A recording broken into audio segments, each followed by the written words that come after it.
विघ्न प्रशमनाय सर्वराज्य वश्याकरणाय सर्वजन स्त्री पुरुष आकर्षणाय श्रीं ओम स्वाहा।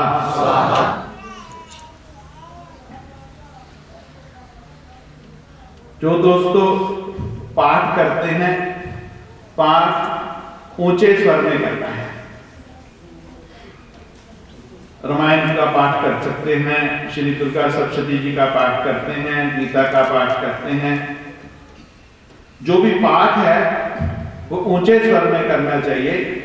पाठ करने से बाहर का वातावरण शुद्ध होता है, अच्छा होता है, प्योर होता है। और जो मंत्र का जाप है, जैसे मैंने अभी मंत्र बोला, तो ये सोचें कि तीसरी श्रेणी है मंत्र जाप करने की। सेकंड है मंत्र जाप करें, लिप्स हिलें, पास में भी कोई बैठा हो उसको ना सुनाई दे। सबसे जो उत्तम है, लिप्स भी ना हिलें, मंत्र अंतर में जाप, मानस जाप, वो सबसे उच्चतम अवस्था है मंत्र जाप करने की। उससे जब हम मानसिक रूप से आप प्राप्त करते हो तो आपके जो सातों चक्रा हैं उनमें वाइब्रेशन होती है, और जैसी जैसा बैलेंस चाहिए चक्रा का, वो बैलेंस अपने आप होने लगता है।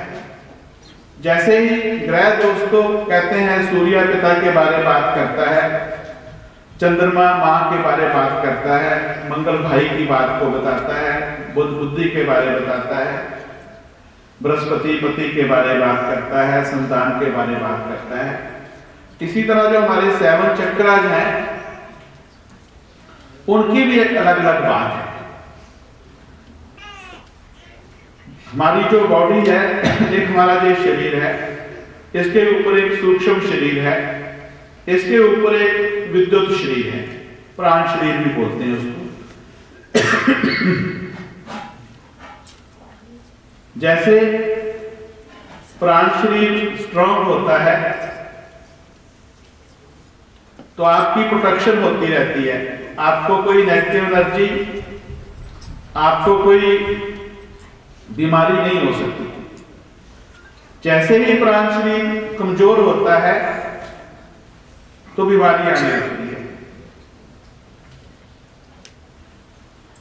कोई लगभग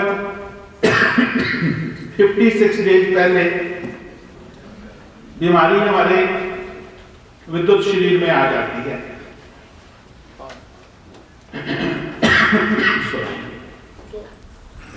जैसे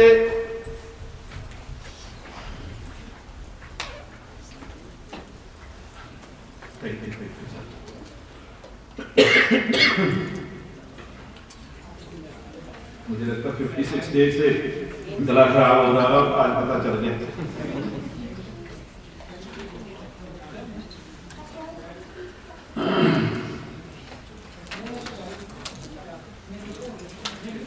इसीलिए जो ओरा जानते हैं वो कह देते हैं कि आप बीमार होने वाले हो, आपका एक्सीडेंट होने वाला है।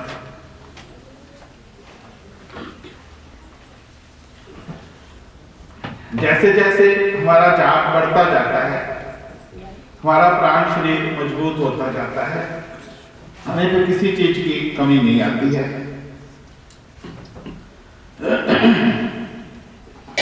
तो जो मंत्र जाप मन से किया जाता है, उस मंत्र जाप से, मानसिक जाप से आपका ध्यान होता है। जैसे आप ध्यान में प्रवेश करते हो, फिर समाधि में चले जाते हो, समाधि से परम समाधि में चले जाते हो, फिर महासमाधि में चले जाते हो। पर बात जाप से ही बढ़ेगी। जाप सिमरन बहुत ही जरूरी है। इसीलिए हमारे संतों ने सीधी बात कहती कि सिमरन करो, जाप करो। आजकल आप लोग और कौन कई कई चीजों में पड़ जाते हो, कहीं कुछ पानी में डाल रहे हो, कहीं जला रहे हो, कोई किसी और किताब का उपाय कर रहे हो, उससे कुछ होने वाला नहीं है। मेरी बात को समझे, होगा तभी जब उस मां के चरणों में आप समर्पित हो जाओगे, होगा तभी जब आप खुद मंत्र जाप करोगे, ध्यान करोगे, शुद्ध हो जाओगे। हमारे 7 चक्र, पहला चक्र रीढ़ की हड्डी के नीचे है, मेरुदंड। हेल्थ के बारे में कोई सब कुछ करता है, इसलिए कहते हैं जब ध्यान करो तो रीढ़ की हड्डी को सीधा करके बैठो। दूसरा चक्र काम इंद्री के पास में, जब इस चक्र का बैलेंस बिगड़ जाता है, व्यक्ति या तो नपुंसक हो जाता है या बहुत भटक जाता है। पर जो मेन चक्र है, जब तक इस चक्र का बैलेंस नहीं होगा, ये काम देवता का चक्र है। अगर काम देवता नहीं होते तो ये सृष्टि नहीं चलती। आप खाना भी ज्यादा खाएंगे तो उससे बीमार हो जाएंगे। उसके पश्चात नाभि चक्र आता है। नाभि चक्र भय का चक्र है, आपको निर्भय भी बनाता है, बैलेंस बिगड़ जाए तो भयभीत भी करता है। ज्यादा बिगड़ जाए, कभी भूत प्रेत से डरेंगे, कभी किसी चीज से डरेंगे। जैसे बहुत से लोगों को जो अनुभव होता होगा, कोई खराब न्यूज आ जाए, पता चले किसी प्रिय का एक्सीडेंट हो गया, हॉस्पिटल चला गया, बीमार हो गया, अचानक फोन आए, तो कितने व्यक्तियों को बाथरूम जाना पड़ता होगा उसी टाइम। बच्चा स्कूल से लेट हो गया, पेट खराब हो जाएगा, तो आपका नाभि चक्र बिगड़ा हुआ है। हृदय चक्र है, प्रेम का चक्र है, ये बिगड़ जाएगा तो आप इरिटेट रहेंगे, किसी से अच्छे ढंग से बात ही नहीं करेंगे, बाहर का गुस्सा घर निकालने, घर का बाहर निकालने, सबको नाराज करने। कंठ चक्र आता है। कंठ चक्र सही है, आपको पता चल गया कंठ चक्र की जरूरत है। Thank you. कंठ चक्र आता है तो कुछ लोगों का जो बैलेंस बिगड़ जाता है। आपने बहुत से लोगों को देखा होगा, बात करेंगे, कहेंगे आपके लिए जान भी दे देंगे, याद करना, मैं सब कुछ आपके लिए करूंगा। तो कभी आपको उनके 20 मिनट की जरूरत पड़ जाएगी, मुझे वहां से वहां छोड़ दो, तो फोन भी नहीं उठाएंगे। उनका कंठ चक्र बिगड़ा हुआ है। बहुत से लोग ऐसे मंदिर में भी आते हैं, बोले सर हमें कमेटी में ले लो, जो चाहिए मैं अकेला ही सब कुछ कर दूंगा, किसी की जरूरत नहीं है, कोई बात नहीं है, कोई नहीं और चाहिए। पर जब मौका आएगा भैया आज 20 लोगों का लंगर करना है, तो आदमी फोन नहीं उठाएगा। उसके बाद दोस्तों आता आज्ञा चक्र, जिसके लिए मैं बात करना चाहता हूं। आज्ञा चक्र हमारी जिंदगी का मेन चक्र है। ऐसा चक्र, अगर ये चक्र आपका एक्टिवेट हो जाए, आप दुनिया के किंग हो, आप जो चाहो कर सकते हो। ऐसा चक्र भगवान को झुकना पड़ता। जैसे किसी की किस्मत में संतान नहीं थी, कई राजा की कथाएं आती हैं, किसी फकीर ने वचन दे दिया, भगवान ने कहा क्यों दे दिया, बोले दे दिया, भगवान को भी झुकना पड़ा कि नहीं संतान देनी पड़ेगी। ये आज्ञा चक्र की बात है। आज्ञा चक्र मीन आज्ञा देना। जैसे आपको मैंने कहा था कि आप रात को सोने से पहले आज्ञा देते हो कि मुझे 4 बजे उठा देना, तो आज्ञा चक्र उठा देता 4 बजे। फिर आप घड़ी देख के कहते नहीं 10 मिनट और सो ले, कोई बात नहीं, 5 मिनट और सो ले, कोई बात नहीं, वो वेरी डेंजरस। अगर आप सबसे पहले अगर भक्ति में तरक्की करनी है, दुनियादारी में तरक्की करनी है, तो अपने को प्यार करना और अपने आप के साथ जो प्रॉमिस करना उससे झूठे नहीं होना। आप अपने आप के सामने झूठे नहीं होना, तो भक्ति की शुरुआत होगी। आपने आज कहा मैं 4 बजे उठूंगा, आप नहीं उठ सकते, कहो मैं 7 बजे उठूंगा, नो प्रॉब्लम। 7 बजे उठ के वो काम, 4 बजे उठे वो, उस शक्ति ने उठा दिया, फिर आप सो गए। फिर कई ऐसे भी लोग आते हैं, पहले आएंगे बोले स्वामी जी बताओ ध्यान कैसे करना, मैं रोज 5 बजे किया करूँ। मैं बेटा ठीक है करो। फिर आएंगे स्वामी जी ऐसा होता है कि मैं थोड़ा लेट कर लिया करूँ। मैंने बोला ठीक है करो। फिर आएंगे मैं गाड़ी में जाता हूँ 1 घंटा गाड़ी में ध्यान कर लिया करो। आंख बंद करके ध्यान गाड़ी में कैसे करोगे? मैं सोच लेता हूँ मुझे बंद करने वाला कुछ नहीं करेगा। आप दोस्तों, आप बेटा अपने आप के सामने कभी झूठ नहीं बोलना, क्योंकि माँ आप में निवास करती है। और मैंने सच बात कहता हूँ, माँ के दर्शन आप जैसी देवियों में किए हैं जो मेरा अनुभव है। और अगर आप अपने आप के साथ करके प्रॉमिस सच होते हो अंदर ही अंदर, किसको बताने की जरूरत नहीं, तो आपका आज्ञा चक्र अपने आप स्ट्रॉन्ग होता जाता है। फिर आप जो भी सोचते हो वो पूरा होता है। अगर इसमें आपने अपने आप के साथ झूठ बोलना शुरू कर दिया तो बात नहीं बनी। अपने आप के साथ सच बोलना, अपने आप के साथ झूठ नहीं बोलना, और अपना एक संकल्प करना निश्चित रूप से। और कहीं पे आपको इसमें दिक्कत आती है, कमी आती है, आप मुझे ईमेल करना, मैं उसका जवाब दूंगा। उसकी कोई फीस नहीं है, कोई पैसा नहीं है, कुछ नहीं है, मैं आपके साथ हाजिर हूं। करना जरूर। कहीं आप और आगे बढ़ जाएंगे, मैं सिखाने के लिए भी आ जाऊंगा, पर आप करना जरूर, क्योंकि इसमें मैं आपको नाम नहीं दे सकता। लगभग 40 बच्चे ऐसे हैं अनिल जी जिन लोगों ने इस बात को माना, और 40 के 40 IAS ऑफिसर हैं। तो लगभग 1000 बच्चे के ऊपर एक्सपेरिमेंट किया। कहीं से छोटे लेवल पे बिजनेस कराया और दूर पहुंच गए। छोटे लेवल पे संगीत शुरू किया, आज वो फिल्मों में बहुत बड़े लेवल पे चले। पर आपको ही करना है। और जिस आज्ञा चक्र, जिस व्यक्ति का आज्ञा चक्र स्ट्रॉन्ग होगा, उसका आशीर्वाद भी काम करता है। आप सुनते हैं ना कि किसी संत की बददुआ नहीं लेनी चाहिए, बहुत बात सुना होगा। आशीर्वाद नहीं ले सकते हो तो बददुआ नहीं लेनी चाहिए, किसी की भी नहीं लेनी चाहिए। पर संत का, आप संत को आपने किसी को तंग किया कुछ नहीं कहेगा, पर थोड़ा सा भी कष्ट हुआ तो उसका आज्ञा चक्र जागृत हो जाएगा और आपका कुछ नुकसान हो जाएगा। अगर थोड़ा सा भी किसी संत को खुश कर दिया, उसका आज्ञा चक्र जागृत है, तो बहुत कुछ आपको मिल जाएगा। एक घटना है साउथ की, लगभग 150 साल पहले की। बहुत बड़े संगीतकार हुए, चित्र सिंह शायद नाम था उनका। राजा महाराजा उस टाइम उनसे संगीत सीखते थे।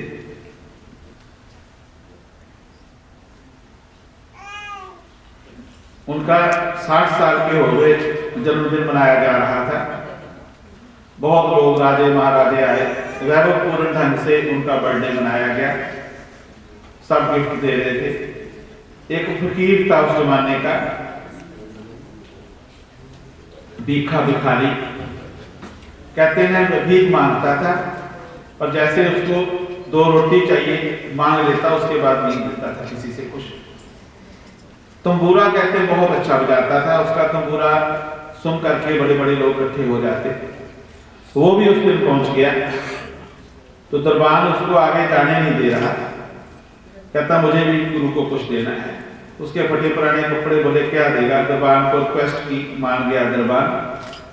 गुरु के पास पहुंचा, गुरु ने अपने बच्चों को आज्ञा दी कि इसको नए कपड़े पहनाओ, अच्छा सब कुछ दो। बोले गुरुदेव आज मैं कुछ लेने नहीं आया, देने आया। गुरु भी हंस पड़े, बोले क्या देगा तू? बोले बस मैं कुछ देने आया, आप स्वीकार कर लो।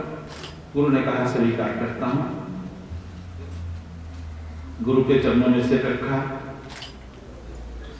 और प्रार्थना की, हे ईश्वर, हे परमात्मा, मेरी जो भी जिंदगी है, मेरी बाकी की उम्र है, मेरे गुरु को लग जाए।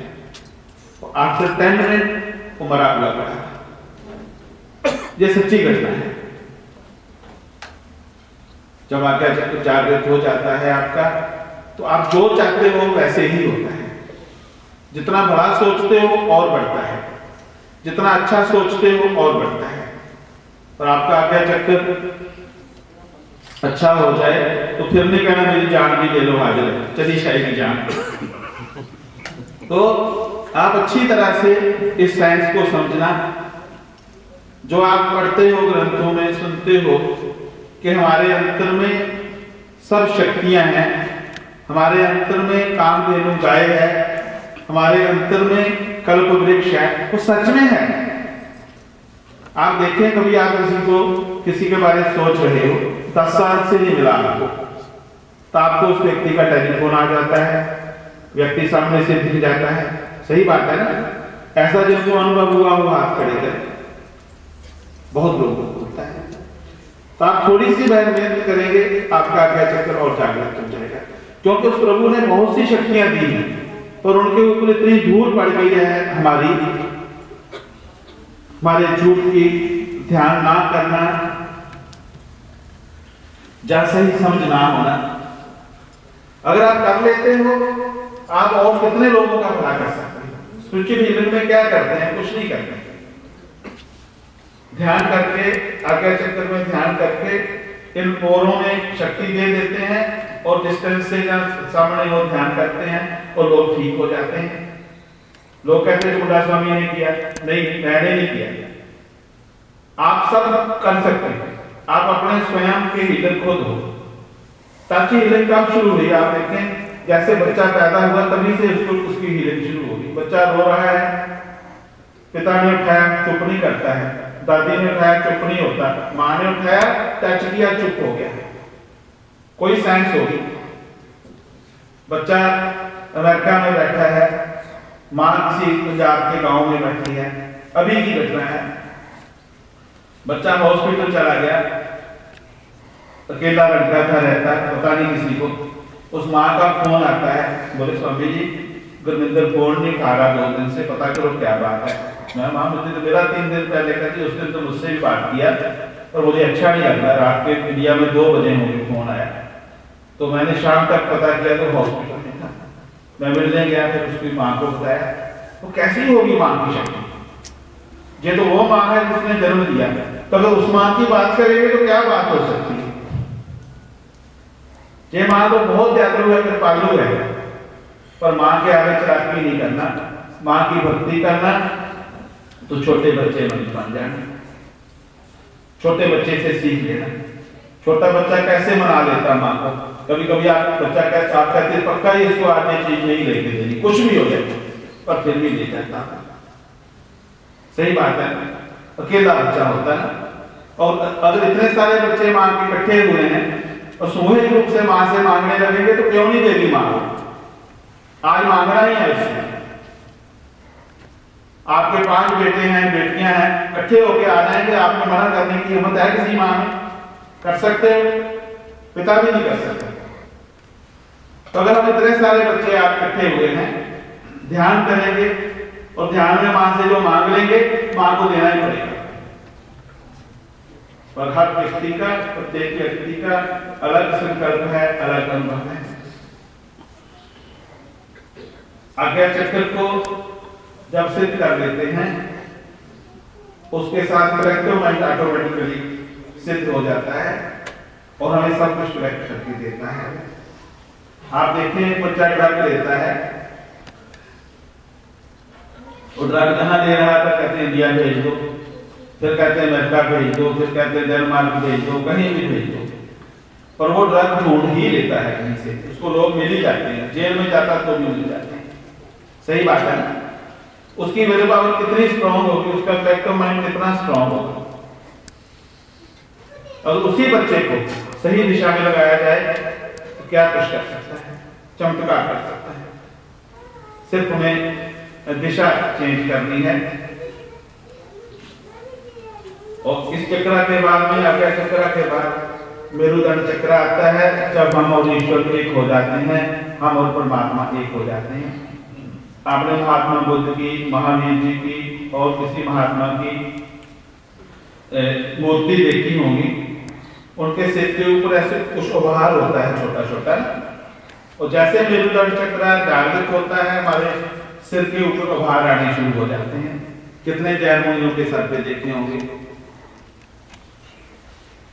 मेरा कहने का मतलब है, जो मैं कहना चाहता हूं, आप उस परमात्मा के बच्चे हो। मेरे गुरुदेव कहा करते थे कि हम भटके हुए देवता हैं, उसने पूर्ण बनाया है आपको और वो चाहता है आप सुखी हो। सब सुख आपके अंतर में है, लेना आपकी बात है। परमात्मा ने कहते जब बनाया इंसान को तो मिट्टी से बनाया, जब उन्होंने बना लिया तो सब देवताओं को कहा कि ये मेरी सबसे सुंदर आकृति है, इसके बाद मैं इतना अच्छा नहीं बना पाऊंगा। जब उन्हें प्राण डालने थे सब देवताओं से पूछा कि कमी तो नहीं है, अच्छा है सब। देवताओं ने प्रश्न किया कि भगवान इतनी तेरी सुंदर आकृति तू बना रहा तो मिट्टी से क्यों बना रहा? तू डायमंड से बना लेता, बेल्जियम में आ जाता, इससे जहां ले जाता डायमंड कितने चाहिए, गोल्ड से बना लेता, तांबे से बना लेता, चांदी से बना लेता। भगवान ने जो जवाब दिया, बोले मिट्टी से इसलिए बनाया कि मिट्टी में सब पॉसिबिलिटी है। मिट्टी डायमंड पैदा कर सकती है, गोल्ड पैदा कर सकती है, सिल्वर पैदा कर सकती है। तो हे इंसान, आप सभी शक्तियों से पूर्ण हो तो सब कुछ कर सकता है। तुम्हें किसी के आगे अधीन होने की जरूरत नहीं है, किसी से डरने की जरूरत नहीं है, किसी से घबराने की जरूरत नहीं है। तू मुकम्मल है, पूर्ण है, इस बात को याद करना। किसी वहम में नहीं पड़ना। आजकल काल सर्प योग की बात बहुत चलती है, काल सर्प योग होता ही नहीं, उसके बारे में आप कोई प्रश्न करें तो काल सर्प योग होता ही नहीं। एक बात ऐसे सोचो, आज से 60 साल पहले शास्त्र में कहीं नहीं था, अभी लोगों ने अपनी दुकान चलाने के लिए बना दिया। ज्योतिष में होता है, एस्ट्रोलॉजी में होता है, लोग अच्छा है आपको नहीं पता है, होता ही नहीं है। तो आप अपने मन का एक एक संकल्प सोच ले कि किसी का कोई प्रश्न हो तो पूछ सकते हैं, फिर मैं थोड़ी देर के लिए आपको ध्यान में बिठाऊंगा तो ध्यान सीधा आज्ञा चक्र का ही करवाऊंगा ताकि आपको समझ आ जाए। तो ध्यान के लिए मेरी प्रार्थना है, जहां सभी धर्मों के लोग बैठे होंगे, आप अपने ही धर्म से चलते हैं, आपको धर्म छोड़ने की जरूरत नहीं, आपका धर्म पूर्ण है, कोई नया कुछ करने की जरूरत नहीं है। जिसको मानते हैं वही इष्ट देवता है। कभी कभी मंत्र चेंज करने पड़ते हैं। आप बचपन से माता जी की पूजा करते रहे तो मां की करनी है, शिव जी की करते रहे शिव जी की करनी है, आदर सबको देना है। इसलिए आपको कुछ नया नहीं करना है, पर समझ के साथ करना है। समझ के साथ कैसे? कभी कभी आप बुक पढ़ते हो तो पूरा पूरा पेज पढ़ लेते हो तो आपको लगता है मैंने तो पढ़ा ही नहीं, और कभी कभी आधा पेज पढ़ते हो पूरी जिंदगी याद रहता है। तो कोई क्वेश्चन हो किसी का तो आप बताएं, नहीं तो फिर ध्यान करें। मंत्र के बारे, ध्यान के बारे, साधना के बारे कोई भी क्वेश्चन हो सकता है। स्वामी जी, मन जो है इतना बेताब हो जाता है। अब जैसे मेडिटेशन पे बैठते हैं, कभी कभी तो मेडिटेशन पे मन चला जाता है, पर कभी कभी मन बाहर को बहुत बैठता है, उसके लिए क्या करें?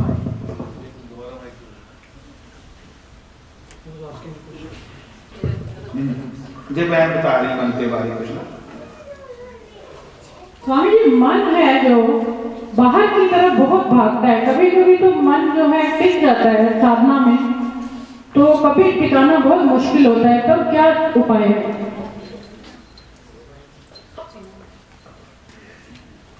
सच बात है, मन सबका भटक जाता है। आप देखें,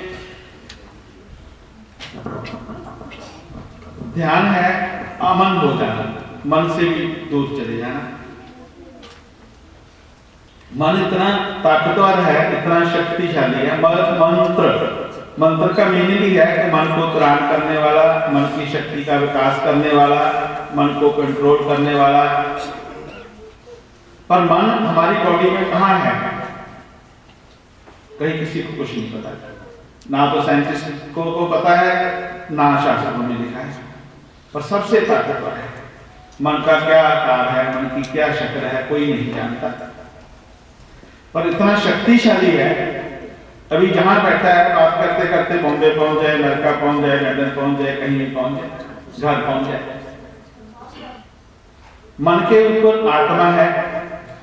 जैसे आपका मन भटकने लगता है, कुछ गलत होता है, ध्यान में होता हो, वैसे होता हो, अंदर से एक मैसेज आता है बेटा दिस इज रॉन्ग, तू मत कर, वो आत्मा है। पर आत्मा भी कहाँ है बॉडी में, किसी को नहीं पता। गरुड़ पुराण में वर्णन है 4 उंगल की होती है, वराह पुराण कहता है 3 उंगल की होती है। पर जब अनुभव की बात करें, अगर बॉडी में किडनी की बात आती है, किडनी है, हार्ट की बात आती है, हार्ट है, ब्रेन की बात आती है, ब्रेन है, तो आत्मा भी होनी चाहिए ना, पर नहीं मिलती है। आत्मा का भी कोई आकार नहीं है। इसी तरह दोस्तों उस परमात्मा का भी कोई आकार नहीं है। मन का, आत्मा का, परमात्मा का बहुत गहरा रिश्ता है, पर तीनों का आपस में पूरा मेल है। मन से आत्मा तक जाएंगे, आत्मा से परमात्मा तक जाएंगे। और जो नेगेटिविटी है वो जाने नहीं देती है, तो रुकावट करती है। कभी कभी पहले मन भटकता है, कभी कभी बेटा जब मन भटकता है आप फिर भी ध्यान में चले जाते हो, साधना में चले जाते हो, तो आपको कोई छोटी सी शक्ति मिलती है, ताकत मिलती है, जो सोचते हो होने लगता है।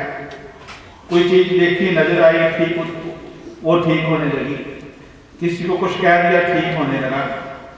तब बहुत सावधानी की जरूरत है, तब आपको गुरु की जरूरत है। नहीं तो फिर आप वहीं रुक जाते हो, आपको लगता है ये शक्ति पूरी हो गई, अभी बात बन गई है, वो शुरुआत है। पर साथ साथ में नकारात्मक शक्तियां ऐसी हैं कि हमें बढ़ने नहीं देती हैं, जाने नहीं देती हैं आगे। जैसे आप कभी मार्केट में कोई व्यक्ति मिला आपको, उसको पहचान नहीं पाए, बहुत कोशिश की, बात किया, सब किया, फिर सोचते कौन था, कौन थी, पता नहीं। जैसे आप ध्यान में बैठेंगे आपको याद आ जाएगा तो वही थी। कोई चीज गुम हो गई आपसे, कहीं रखी गई है, ध्यान में बैठेंगे आपको याद आ जाएगा। कोई पेमेंट आपने लेनी है, देनी है, दिमाग में नहीं आ रही थी, ध्यान में बैठेंगे याद आ जाएगी। जैसे फिजिकल एक्सरसाइज करते हैं तो 18 मिनट के बाद, 12 मिनट के बाद बॉडी को पता चलता है कि हम एक्सरसाइज करने लगे। स्पिरिचुअल एक्सरसाइज जब हम करते हैं तो 18 मिनट के बाद पता चलता है मन को कि मेरे पीछे कोई पड़ गया, मुझे अभी कंट्रोल करना चाहता है। मन आपका है, एक बार सोच के चलना। मन आपकी शक्ति का पालन कर सकता है। अगर मन अभी यहाँ है तो विद इन 1 सेकंड बॉम्बे पहुंच सकता है, तो विद इन 1 सेकंड उस परमात्मा के पास भी पहुंच सकता है। मन को वाहन के रूप में हमें प्रयोग करना है, मन को शक्ति के रूप में प्रयोग करना है। जैसे ही ध्यान भटकने लगे तो प्रेशराइज नहीं करना अपने आप को। मन एक चंचल है, छोटे बच्चे की तरह है, एक छोटा सा प्रयोग है। छोटा बच्चा है, उसको आप रोक रहे हो कि बेटा ये लाइट का स्विच है, इसको टच नहीं करना। बच्चा फिर जा रहा है, फिर रोक रहे हो, फिर जा रहा है। फिर आप क्या करते हो कि देखते रहते हो, रोकते नहीं हो, तो बच्चे को भी पता चलता मुझे बात तो करना है, रोक नहीं रहे, पर वो फिर चुपचाप बैठ जाता है। आपने बहुत बार नोट किया हो। तो मन को वाच करो। अगर जो भी सोच रहा है तो चला गया तो मन को कहो चले जा भाई, क्या जाना, वापस आ जाएगा। प्रेशराइज नहीं करना, रोकना नहीं। कभी भी मन के साथ व्यभिचार नहीं करना, डाउन नहीं करना उसको। और जो आप ध्यान करते हो, जाप करते हो, कम से कम 24 आवर में 24 मिनट जरूर करना। रात को सोने से पहले करना। मैं जो विधि बता रहा हूं उस ढंग से करना। जैसे कभी मन भटकने लगे तो जो मंत्र आप कर रहे हो उसको ऊंचे स्वर में करने लगो, उससे चला जाएगा। तीसरी बात है, एक मयूर पंख मुद्रा है, मैं ध्यान में बताऊंगा अभी। तो मयूर पंख मुद्रा करने से आपका मन भटकना बंद हो जाता है, आपकी ध्यान में आगे आगे स्थिति बढ़ जाती है। और आज एक चीज और आपको बताऊंगा कि आज्ञा चक्र को जैसे जैसे हम एक्टिव कर लेते हैं तो हमारा मन भटकने से बंद हो जाता है। और आप करते हो, शाबाश, आप जैसे लोग और भी हो सभी करें, शाबाश। ये किसी ने मंगल दोष के बारे में पूछा है।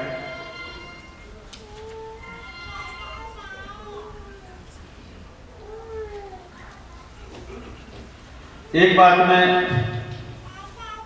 फिर कहना चाहूंगा, बहुत साहस करके कह रहा हूं, ज्योतिष बहुत बड़ी विधा है, बहुत बड़ी साइंस है।